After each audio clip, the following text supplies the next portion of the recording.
Hey lovelies, welcome to episode 10 of Gathering Nature. Today we are going to discuss a plant which is one of my faves. Let's go and hear from that to find out what plant we are chatting about today. Hey there, so here is a slightly underripe elderberry from the elder tree. A little bit more sunshine, a bit more time, and they'll be ready. See you soon, Jaden.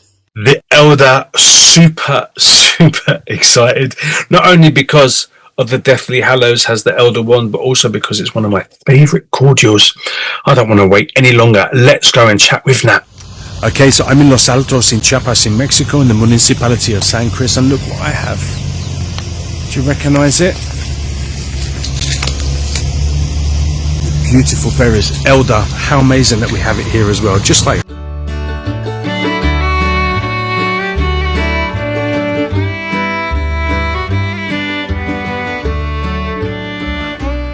Hello, Petal. Hey, yeah, how you doing? I'm all right, lovely. How are you? I'm all right. Overworked and underpaid like my fine self? Always.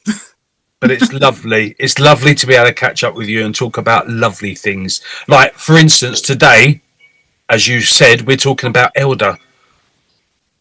Beautiful elder. I love it, actually. I'm actually just planted, because actually they grow from cuttings as well. So I've actually just planted some cuttings of some elder in some bags to grow more in my garden.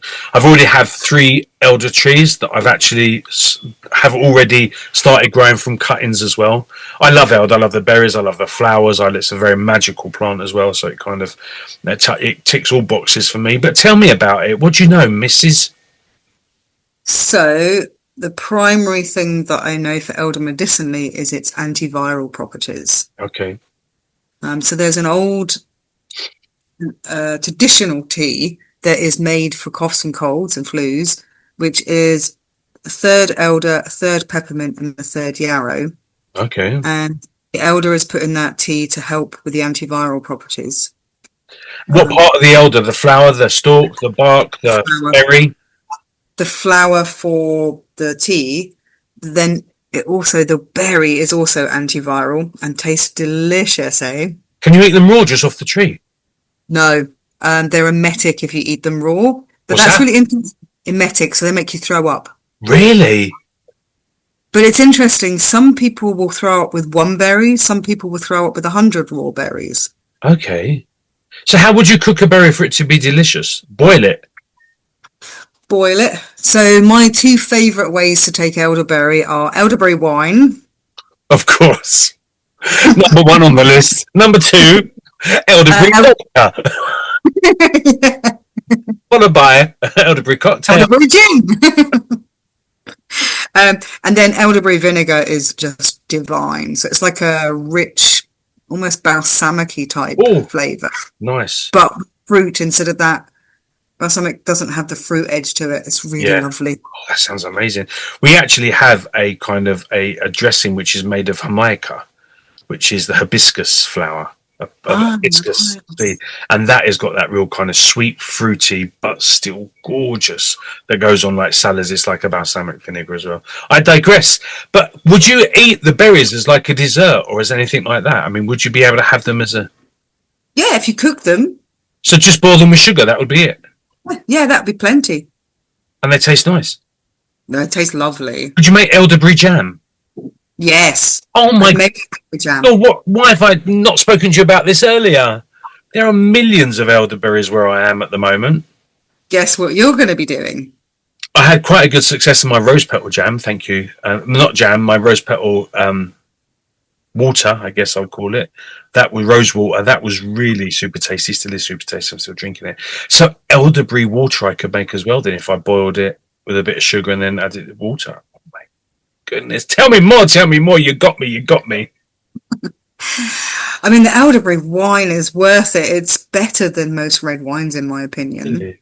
How would you make it? So you would make a country wine.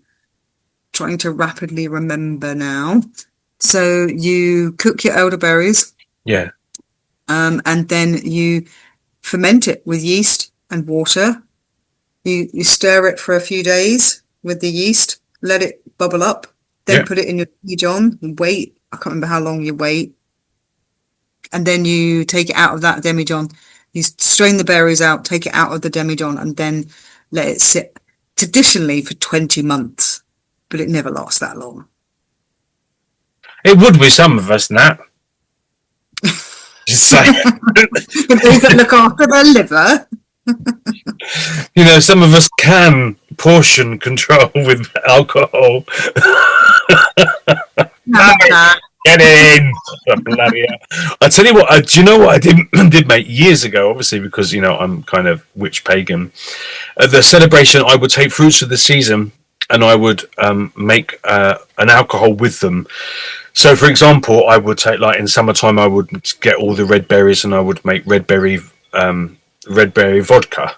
So I'd make that, and then I would seal it. The next year, as I'm making the next red berry vodka, I would have a sip of the one I made the year before.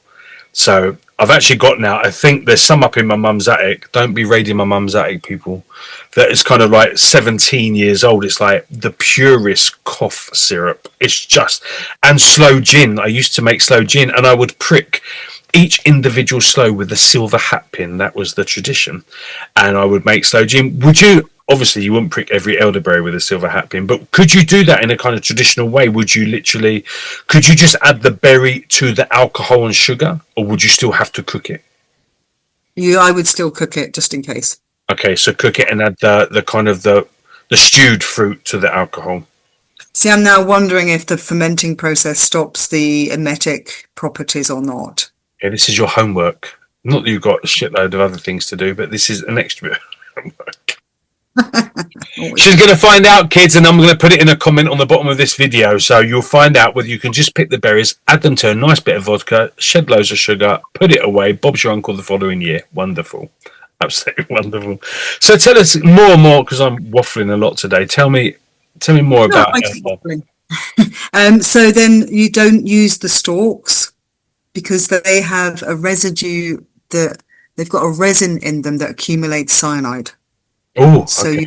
you do not touch the stalks when it's at berry stage, the bark and the leaves and the twigs. Leave that all alone. Okay. So it's the fruit, the flower. That's it. That's it. The fruit and the flower. Okay.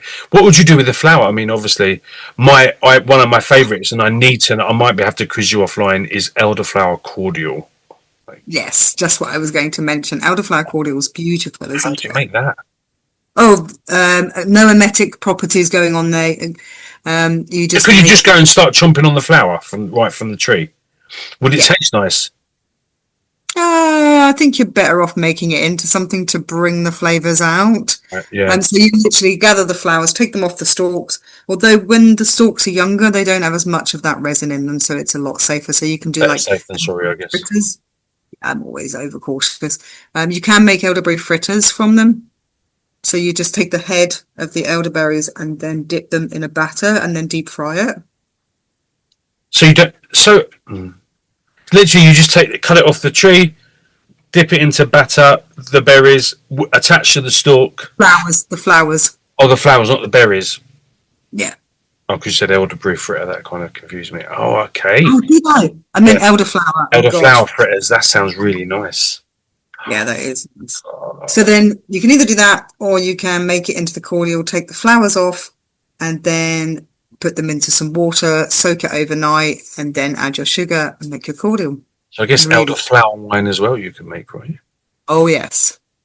God, I really love the taste. I remember, thanks to IKEA, experiencing elderflower for the first time, and I was hooked, mate.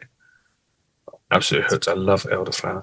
So you can make the flour and the fruit into chutneys and jams and stuff like that as well, or? Yeah, make a really delicious apple and elderflower chutney. That's really beautiful. Is that in your book? It's not. Have you got any elder in your book? Yes, but I can't remember what I put in there. The elderberry. Oh my God, what book's that, Nat? This book. Foraged condiments, or as I like to say, forged from Mother Nature. Forged condiments.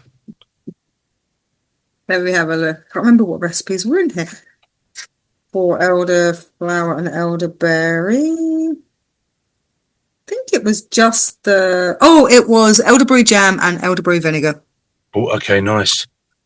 Okay. I don't think I put any elderflower in at all. Not too sure why. Well, because you're obviously saving that for the next book.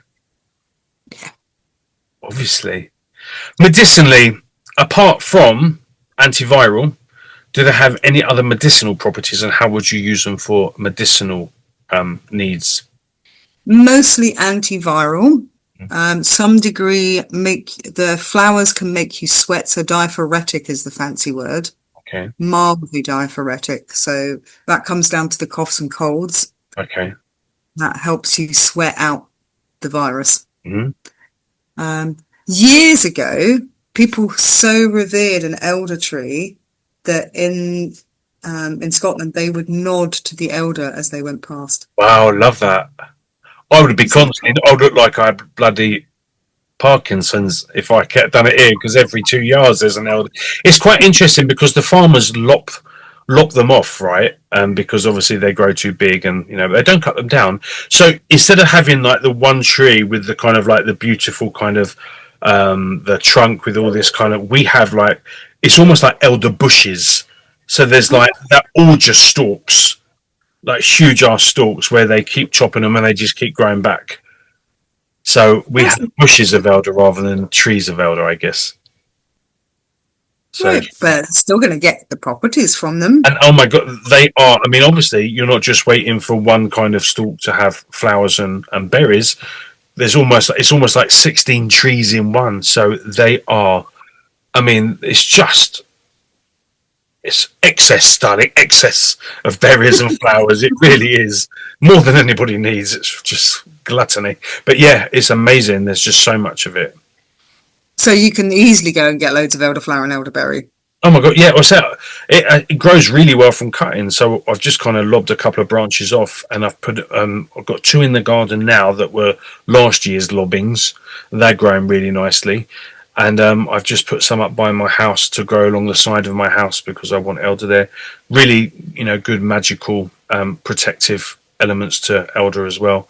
So, and Harry Potter, Yeah. I remember who had the elder wand. I think that was part of the Deathly Hallows, the elder wand as well. So obviously very, very magical.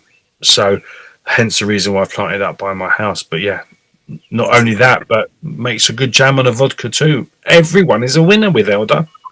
It is. Yeah. Very bloody wonderful. Do you have anything else to leave us with regards to the elder?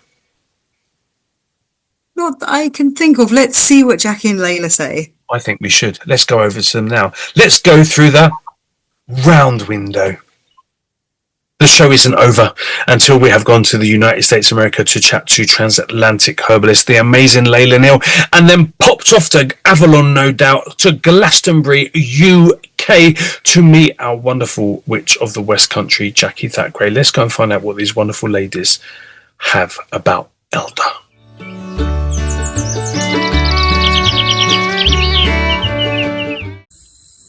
Hiya. So I couldn't find an elder tree, and I have searched. I've gone on about 5 or 6 different little excursions to see if I can find elderberry. So as we are approaching autumn, we're at the end of summer, I'm about to scrump wild apples to make apple cider vinegar, which will then be used for fire cider, equally like a elderberry tonic. So there you go. So just watch this, because these are pretty delicious, excellent and free.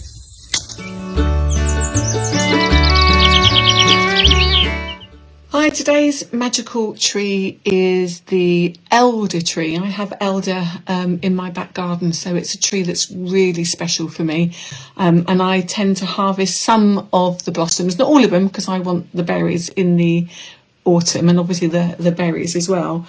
It's got quite a deep and significant magical reputation within witchcraft. First of all, it's said to be sacred to the crone aspect of the goddess. We have three aspects of the goddess: the maiden, the mother, and the crone being the wisest of the three.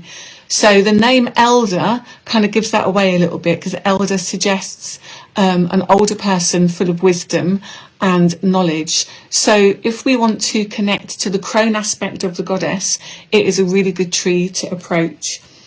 It's a tree that is also used for magical protection. You can either hang leaves, dried leaves around the home to bring windows and doors and gate and places, that entrances into the home, to aid protection.